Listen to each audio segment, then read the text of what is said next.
Nous allons parler d'une application qui permet de continuer à jouer lorsqu'on est malvoyant ou non-voyant avec Laurent Lallet, qui est le fondateur de Brain Game Speaking. Bonjour Laurent. Bonjour, monsieur Sayer. Peut-être vous présenter, si vous le souhaitez, puis présenter le nom, je n'ai pas dit le nom d'ailleurs de l'application, le nom de l'application, puis ensuite pourquoi cette application a été votre idée de départ. Très bien. Mon application se nomme Mot J'écoute, M-O-T plus loin J'écoute. C'est une application numérique qui est axée sur les jeux de mots croisés, quiz et autres, et qui se veut tactile et vocal. C'est une vraie innovation, c'est de jouer au toucher et à la voix. Et on peut également y jouer à 100% à la voix, puisqu'elle a pour but d'aider les personnes qui ont la vue qui baisse, voire les non-voyants également, évidemment, à continuer à jouer à ces jeux de réflexion et à rester active et dynamique. Donc c'est sur smartphone, j'imagine. Smartphone et tablette, D'accord. version iOS et version Android. D'accord. Et j'imagine qu'en fait, ce qui a permis le développement de ce type d'application, c'est la reconnaissance vocale. Ah, complètement. C'est le plus de cette application et elle a été utilisée à son maximum, c'est-à-dire qu'on l'utilise du début à la fin du jeu.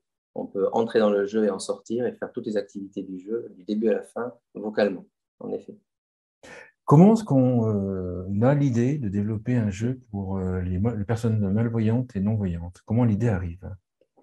Moi, l'histoire est très simple. Ma maman est atteinte de DMLA depuis une quinzaine d'années et elle a malheureusement basculé aux applications audio très vite, ne travaillant plus suffisamment sa vue, malgré l'appui des orthoptistes et des orthophonistes pour essayer de les aider, des ophtalmos également pour les aider à travailler leur vue. Ces personnes-là, elles ont souvent le déni de reconnaître que leur vue a diminué. Elles ont souvent un âge avancé, ce sont des seniors. Et elles ont tellement profité avant de la vie avec tous les moyens qu'elles avaient qu'il est difficile pour elles d'accepter ce type de maladie. Sachez que la DMLA, c'est une maladie qui est dégénérative, qui ne se Oui. guérit pas, qui se freine, qui se traite pour essayer de diminuer, de prolonger au maximum la possibilité de voir suffisamment. Mais il n'y a pas de guérison et tous les mois, 2 mois, 5 mois, 6 mois, on passe encore une étape et on rediminue au niveau de la vision. Et donc, on a toujours l'impression qu'on a trouvé une solution pour y voir encore. Et on recommence à avoir à lutter contre une baisse de la vision et à retrouver encore des codes pour arriver à bien y voir. C'est d'ailleurs le travail des orthoptistes qui ont intégré que cette application était utile, puisqu'en fait, souvent, ils tombent dans le déni, ils n'acceptent pas cette maladie et ils arrêtent de jouer. Donc vraiment, au départ, l'application, je l'ai développée parce que je l'ai vécu personnellement pendant des années, cette diminution forte, et qu'il fallait trouver des outils en plus pour motiver les personnes à travailler leur vue au maximum, même si elle diminue, plutôt que de basculer à l'audio et de laisser. Vous savez, c'est comme un muscle quand vous êtes chez le kinésithérapeute. Si vous ne le travaillez pas un peu, si vous ne l'aidez pas à trouver les bonnes fonctions, à bien l'utiliser, ça ne peut que se dégrader. C'est exactement ce qui se passe dans ces maladies-là. Après, on parle de maladies, mais aujourd'hui, si je suis avec vous, c'est parce que je me rends compte que cette application, elle est également très utile aux personnes dont l'âge avance, même sans avoir de maladie déclarée, mais qui ont de plus en plus de mal à y voir. On commence à porter des lunettes, puis après on va commencer à se rapprocher ou à s'éloigner plutôt d'ailleurs pour certains, et pour y voir un peu mieux. Puis au bout d'un moment, on fatigue tellement à faire ces jeux que l'on appréciait avant, qu'ils deviennent plus intéressants, c'est plus motivant de continuer à les faire et on arrête. Et ça, c'est le pire. Voilà, donc ceux Ah, qui apprécient. mais c'est ça, les utilisateurs, c'est ceux qui jouaient au mot croisé et qui veulent continuer à jouer au mot croisé. C'est ça, enfin, Alors, je pense le cœur de ce qui vous, c'est. on a commencé par les mots croisés. Moi, ne pas penser que ce sont des mots croisés forcément que de très haut niveau. Au contraire, hein, mots fléchés, mots croisés, dans ce type d'application, ça marchera pareil. Parce que cette application a la grille, elle a les définitions et elle a des lettres proposées également qui peuvent justement s'agrandir pour aider à bien y voir, avec des contrastes adaptés et des polices à choisir pour vraiment s'adapter à votre vue. Et donc, ne focalisez pas uniquement sur le fait qu'il y ait des mots croisés. Demain, il y aura d'autres Oui, types bien de sûr. jeux, évidemment, mais c'est surtout pour aider à continuer à faire des types de quiz, des jeux de réflexion. Voilà. On va dire des devinettes avec des mots à trouver et à écrire, et continuer à s'exercer et à apprécier ce type d'application quand on commence à avoir des difficultés à le faire par les moyens courants. C'est vraiment ça le but au niveau ludique. Quelles ont été les principales étapes pour développer ces jeux, cette application? Alors, cette application, je ne l'ai pas développée tout seul, loin de là. Je me suis appuyé sur une société CCCP qui est de Lille et de Bordeaux et qui est vraiment spécialisée dans les jeux vidéo pour vraiment développer l'application de façon rigoureuse. La région Nouvelle-Aquitaine m'a aidé, m'a subventionné pour permettre d'aider à financer ce projet qui, par ailleurs, a été financé par moi-même. Hein. Et je me suis donc appuyé sur des spécialistes du développement et sur le spécialiste que là, je maîtrisais par les relations de la basse vision, de la déficience visuelle, qui sont l'AVH, Valentin Huy, l'UNADEV, l'association DMLA, etc., etc. Et donc, je me suis appuyé sur eux pour vraiment ne pas me tromper sur le cahier des charges et avoir aussi des testeurs par la suite pour les tester en non-voyant et en malvoyant. Et donc, des orthoptistes également m'ont aidé à conseiller au départ pour valider la meilleure façon d'orienter tout ce qui était visible et tout ce qui était tactile. Des ergothérapeutes également ont regardé l'application. Et fort de ce développement, de cette conception, j'ai fait la validation avec les deux associations que j'ai citées, UNADEV et Valentin, pour être sûr, par leur panel de testeurs et par les spécialistes qu'il y a au sein de cette association, que l'application était bien accessible, puisque c'est vraiment le mot-clé de ma société et de ce type d'application, c'est l'accessibilité à la basse vision et au non-voyant au départ. C'est vraiment ça le but. Donc, ils l'ont validé, on l'a lancé sur les stores App Store et Play Store. Et puis ensuite, j'ai également côtoyé tout ce qui est l'environnement de la senior economy et je me suis rendu compte que dans les maisons, dans les résidences seniors et dans les EHPAD également, et dans les associations d'aide aux personnes âgées, sans parler que de la basse vision, il y avait un intérêt également à l'utiliser soit en animation, quand les personnes ont vraiment du mal à se débrouiller toutes seules, soit en présentiel avec les aides-soignants, avec les aidants à domicile, avec la famille également, pour redynamiser un petit peu les personnes qui tombent dans l'ennui. Hein, quand on dit qu'il faut rester de plus en plus chez soi, ne pas oublier que pour rester chez soi, il faut rester avec une animation, une activité et rester dynamique. Sinon, rester chez soi, ça veut dire attendre à la fin et c'est vraiment le pire de ce qui peut arriver. Et donc, pour ce faire, il faut des activités physiques et intellectuelles. Cette application, on va dire qu'elle peut faire partie, elle doit faire partie des activités proposées à ceux qui apprécient les jeux de mots. Voilà.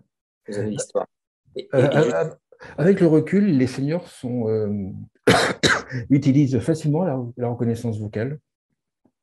Eh bien, pas que les seniors d'ailleurs. Vous savez que maintenant, alors ça c'est un peu, bon, ça, on peut vraiment en discuter, mais c'est la réalité d'aujourd'hui. Même des personnes jeunes vont plutôt prendre la reconnaissance vocale pour demander des applications à rechercher sur Internet, des questions à poser, que d'aller le taper ou d'aller le faire par les moyens tactiles. Ça, et en effet, les seniors, la seule chose qui vient de plus en plus, mais qui va mettre du temps, c'est qu'ils soient tous connectés. Je pense que les seniors, on va dire les seniors plus, ne sont pas encore beaucoup connectés. Et donc, ils passent à côté quand même d'outils très utiles, mais ils ont du mal à s'y mettre. Il faut les y aider, les accompagner. C'est très facile d'utilisation. De par les reconnaissances vocales aujourd'hui, on peut faire beaucoup de choses. Et par des applications qui ont été vraiment développées. C'est un point important, ça. Quand on est développeur d'applications, la plupart des applications elles sont développées pour le grand public et on rajoute des fonctions accessibles ou on développe par la suite des fonctions accessibles. Et ça, pour moi, c'est logique par rapport à l'économie, mais c'est une énorme erreur par rapport à la véritable utilité de l'accessibilité. Si vous voulez rendre une application accessible… Alors que vous, la reconnaissance vocale a été intégrée dès le début, c'est ça dans oui. Moi, le cahier des charges initial de mon application, il n'est pas forcément d'ailleurs mirobolant au niveau économique, parce que ce n'était pas l'objet initial. C'était vraiment pour aider ces personnes-là. Et donc, j'ai mis dans le cahier des charges de base un jeu jouable au toucher et à la voix, jusqu'à 100% à la voix. Ça commence par ça. Et après, j'ai rajouté des jeux de réflexion parce que c'était là-dessus. Je pense qu'on pouvait travailler pour le cognitif aussi. Hein, quand l'âge avance, il est toujours intéressant de travailler non pas que le physique, mais aussi la mémoire. Et de ce fait, le cahier des charges a été construit ainsi. Après, la difficulté a été de trouver des axes de développement pour être sûr qu'à l'arrivée, la reconnaissance vocale soit adaptée et fonctionne dans tous les cas, ce qui est quand même difficile aujourd'hui. La meilleure reconnaissance vocale que vous ayez aujourd'hui a encore quelques complications, n'est pas parfaitement reconnue dans tous les cas, vous le verrez. Vous prenez l'application d'Apple Siri, vous l'essayez, ça marche, c'est la meilleure, je pense, à mon goût, mais elle a encore des progrès à faire, c'est évident. Mais elle est remarquable. Oui, elle a fait des progrès, parce que moi, je me souviens, j'ai essayé de dicter mes textes. Il y avait une marque à l'époque, avant que Siri apparaisse. Il fallait entraîner pendant 3 semaines le logiciel. C'était fou à l'époque. Hein. Maintenant, effectivement, les progrès sont largement meilleurs. Et vous avez Google qui a développé un outil aussi qui marche très bien maintenant. Ils remontent. Enfin, je veux dire, on voit bien que c'est un besoin d'avoir une activité vocale à tous ces outils pour les personnes, soit par un handicap, soit par un âge qui avance, soit tout simplement par une facilité, puisque de plus en plus, on ne veut pas trop faire d'efforts. C'est pas bien ce que je dis, mais on veut prendre le plus facile et le plus rapide d'accès. Donc, on va parler au téléphone plutôt que de taper avec les gros doigts sur un petit téléphone. Bien sûr. Bien sûr. Vos utilisateurs, comment est-ce qu'ils découvrent l'application? Ils se disent, tiens, je veux. Enfin, comment est-ce qu'ils découvrent l'application et qu'est-ce qui les fait découvrir l'application? Alors, c'est vrai que c'est une niche, comme vous le comprenez, et donc pour le faire connaître, il y a les réseaux sociaux, ça c'est évident. Il y a la famille qui, par les réseaux sociaux, ont l'information et le passe aux personnes soit âgées, soit malvoyantes, non-voyantes. Il y a les réseaux des associations, évidemment, qui sont très importants, parce que c'est eux qui sont les vecteurs par rapport à ces types de problématiques. Il n'y a pas aujourd'hui, vous verrez, de publicité à haut niveau, parce que c'est un investissement qui ne peut pas être fait par des petites structures comme la mienne, hein, c'est clair, ça c'est comme ça, c'est la vie. Donc en fait, c'est plutôt le bouche à oreille, et ensuite, je vous dis, par l'intégration dans les maisons, dans les résidences seniors, dans les EHPAD, par les animateurs, par les ergothérapeutes et par les aidants, ça se diffuse de plus en plus par le bouche à oreille. Et on est en train d'échanger avec des grands groupes derrière les maisons, dont certains sont déjà des contrats en cours, pour justement faire des référencements qui permettraient de s'installer et de donner cette possibilité à tous les résidents de ces maisons. Voilà. Il y a aussi les boutiques, hein, et là je reviens dans la base vision. Dans la base vision, par contre, c'est bien diffusé puisque vous avez les boutiques de tous les grands sites. Si je cite de tous, je ne vais pas les oublier, mais vous avez tous les grands sites orientés vers la base vision qui ont l'application en ligne pour la vente. Donc, sur la version pro qui est pour les résidences services seniors et pour les EHPAD, si on parle résidence services seniors, comment ça se déroule? L'application est utilisée pour des activités collectives ou l'application sera, à votre avis, proposée ou est proposée aux résidents de manière individuelle? Les deux, les deux. C'est-à-dire que les résidences, l'intérêt qu'elles y ont, ou en tout cas le service qu'elles proposent aux résidents, c'est de les mettre à disposition dans leur service animation, dans leurs activités de la semaine, pour faire Si vous voulez cette application, vous diffusez le jeu sur un écran de télé ou un vidéoprojecteur et vous avez comme un quiz en direct, comme si vous étiez devant la télé. Donc ça permet de faire des jeux de réflexion en commun, comme un Scrabble ou comme ce que vous voudrez. Mais c'est vrai que c'est par le numérique, hein. Et ensuite, elles vont le faire connaître et c'est chaque résident qui, avec son outil, le téléchargera et pourra l'utiliser. Il y a une chose que je n'ai pas dite parce que, bon, au niveau communication, ce n'était pas l'objet de notre discours, mais c'est une application qui se télécharge gratuitement avec 2 grilles gratuites pour tester. Ce sont des grilles faciles. Il ne faut pas juger du mot croisé, évidemment, hein, de l'intérêt par la grille. C'est pour apprendre, hein, à utiliser l'application. Et une fois que vous avez appris qu'elle vous intéresse et que vous trouvez un intérêt à continuer par ce biais plutôt que par les moyens classiques, eh bien, vous achetez des packs de grilles. Le modèle est ainsi fait. C'est-à-dire que vous pouvez la télécharger et la tester gratuitement, que ce soit dans la version Pro comme dans la version des stores. C'est un peu le même principe. J'ai ma mère d'ailleurs qui joue. Bon, là, on se parle de mots croisés, qui joue au mot croisé. Chaque mois, elle reçoit son livre de guide, de grille, en fait. C'est ça. C'est ça. Alors, la différence, c'est que ça aussi, c'est moi qui l'ai choisi aujourd'hui. Il faut bien le préciser. Il n'y a pas d'abonnement. C'est-à-dire qu'il aurait pu y en avoir un, mais je sais très bien que les abonnements, c'est ma vision. On achète ce qu'on veut consommer, quoi. Dès qu'on veut consommer, dès qu'on veut Alors, jouer, on achète. est-ce que vous les consommez? Vous achetez des packs de 6 grilles si vous êtes sur les stores, vous allez acheter des packs plus importants pour les pros, pour le MGM Pro, vous avez commande directe à l'entreprise. C'est-à-dire vous allez vraiment, le MJE Pro, vous téléchargez sur le site internet bgspeaking.com, il est fait pour les pros et il peut être utilisé aussi par le grand public. Il va commander les grilles directement à la société avec des quantités plus importantes. Mais ça, les deux versions sont possibles, soit sur les stores, soit en version pro. Il n'y a pas on n'a pas gardé cette application pro que pour les pros, même si elle a été faite pour eux au départ. Et vous allez acheter des packs de grilles qui sont rejouables, d'accord? Vous pouvez commencer, terminer plus tard, ça reste en mémoire, effacer, recommencer. Et dès que vous en voulez de nouveau, vous en rachetez. Ce n'est pas un abonnement qui vous... Vous savez, les abonnements pour les seniors, même s'il y en a beaucoup qui savent le faire, ils durent plus longtemps qu'ils ne les utilisent. Je ne sais pas si je suis clair dans ce que je vous dis. Je suis en train de casser toutes les solutions économiques, mais moi, je pars du principe, vous aimez, vous achetez, vous continuez, vous n'avez plus envie, vous arrêtez. Voilà, sans qu'il y ait d'action de rompre des abonnements. On verra plus tard si ça part suffisamment, si on engage des abonnements en plus, mais aujourd'hui, c'est avant tout, je suis convaincu de l'utilité, j'ai des retours qui sont très positifs. Ce que je ne vous ai pas dit, c'est que la RAMAV, qui est une clinique de la basse vision à Nîmes, labellisée il y a 3 semaines, vous allez sur leur site, vous verrez la publication. Donc, elle est également reconnue comme un outil de rééducation de la vue. Donc, elle a vraiment... Son objectif technique est atteint. Son objectif d'utilisation, maintenant, ben, c'est au grand public et à vous tous de le tester, de confirmer qu'il y a un intérêt pour vous. Et dans ce cas-là, on poursuit et on développe d'autres jeux type Scrabble, Sudoku. Enfin, il y a plein de demandes, on va chiffrer les lettres. On m'a demandé plein de choses à faire. Je les liste, je les garde en mémoire et je le fais étape par étape. Voilà. Quand vous parlez de rééducation de la vue, en quoi est-ce que votre application rentre en cohérence avec la rééducation de la vue? Bien, si vous allez sur le site, vous verrez comment fonctionne le jeu. Hein, il y a plusieurs exemples. En fait, c'est une application qui permet de grossir. Vous allez avoir la grille de le jeu, vous avez compris, je ne vais pas l'expliquer. Par contre, vous avez la possibilité de rechercher des lettres à différentes tailles avec des contrastes que vous adaptez. Et vous pouvez également jouer sur les grilles en trouvant il y a plusieurs exercices que les orthoptistes ont développés par ce biais. C'est-à-dire que le jeu en lui-même, c'est un outil. C'est un outil, hein, c'est un outil de plus à disposition de l'orthopsie pour aider les patients hein, qui ont des difficultés à accepter cette maladie et à continuer à travailler, d'avoir un objet un peu plus ludique et moderne qui les dynamise et qui les facilite surtout à jouer. La voix est importante, c'est-à-dire que quand vous quittez votre rééducateur ou votre orthoptiste, vous rentrez chez vous, est-ce que vous faites des exercices? Oui, mais quelquefois, vous avez des moments de fatigue, parce que la vue, ça fatigue. Et là, vous allez vous arrêter et vous allez perdre la volonté de continuer. Là, ce jeu, dès que vous êtes perdu au niveau de la vue, vous allez parler au jeu et le jeu va vous répondre et vous allez basculer sur un jeu vocal. Donc, si vous voulez, vous avez le jeu audio, c'est dommage parce qu'il n'y a que l'audio et vous ne travaillez plus votre vue. Le jeu uniquement avec la vue, quand vous êtes coincé, vous ne jouez plus et vous perdez l'envie et vous n'arrivez plus à faire l'exercice et donc il n'y a pas de résultat probant quand ça va vraiment trop loin au niveau de la vue. Là, vous avez la possibilité d'être soutenu par la voix. Donc, vous n'êtes jamais perdu si vous voulez. Et c'est un peu l'outil, c'est l'innovation de l'outil qui a donné la confirmation par la clinique qu'en effet, ceux qui les utilisaient dans les exercices avaient plus de volonté de continuer. Et donc, la volonté dans ce type de maladie, c'est indispensable. Là, on revient sur la basse vision, j'insiste sur les seniors, c'est utile pour tout le monde.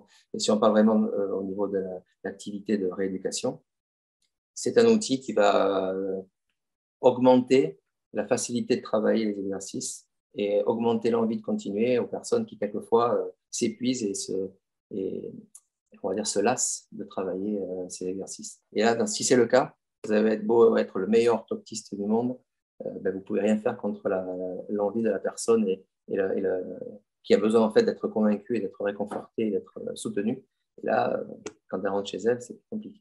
Donc, c'est vraiment un outil qui se veut complémentaire et d'où la labellisation reconnue. C'est qu'en effet, ça apporte un plus dans la possibilité de rééduquer au mieux la personne touchée.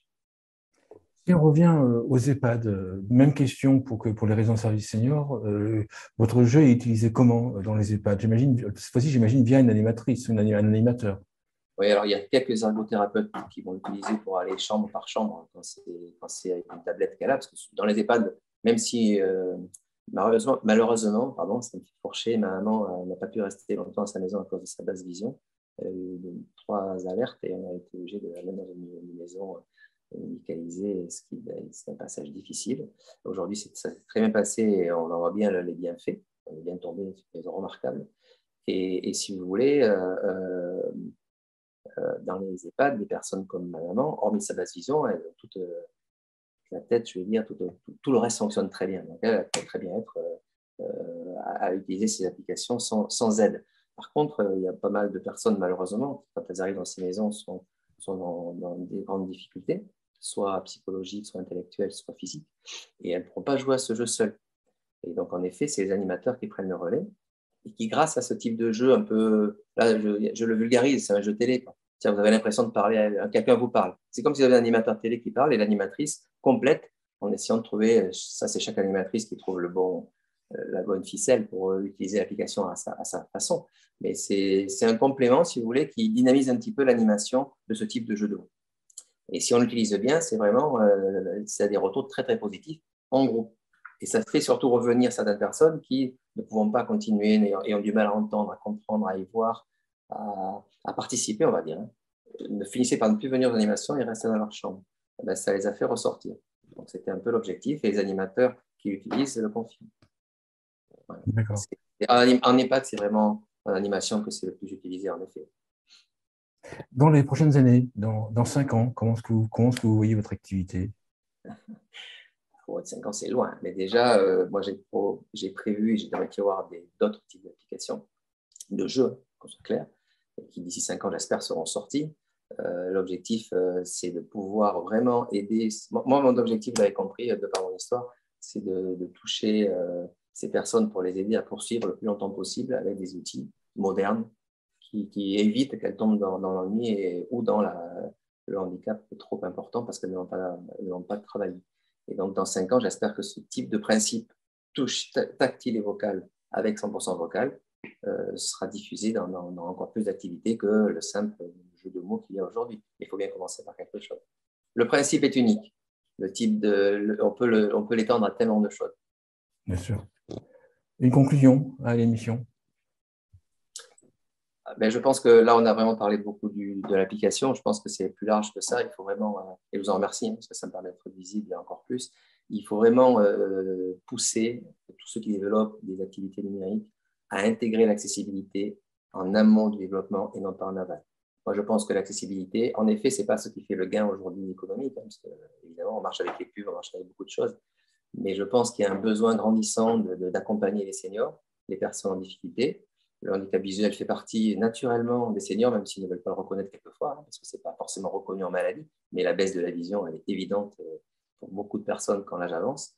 Et je pense que l'accessibilité numérique par la voix, par le vocal ou par d'autres activités est indispensable. Et le faire qu'à la fin, parce que c'est un atout marketing, même si ce n'est pas bien ce que je dis, mais souvent c'est quand même le cas, parce que ce n'est pas ça qui va faire gagner le maximum à la société au départ. Moi, je pense qu'il faut changer les choses. Il faut que l'accessibilité soit mise dans le cahier des charges initial et non pas rajoutée à la fin. Ça vient, c'est de plus en plus le cas. Mais moi, je parle pour ça. J'essaie de me faire entendre à mon petit niveau pour ça. Super, ça, merci Laurent Lallet. Je rappelle que vous êtes fondateur de Brain Game Speaking. Merci beaucoup. Je vous en prie, merci à vous.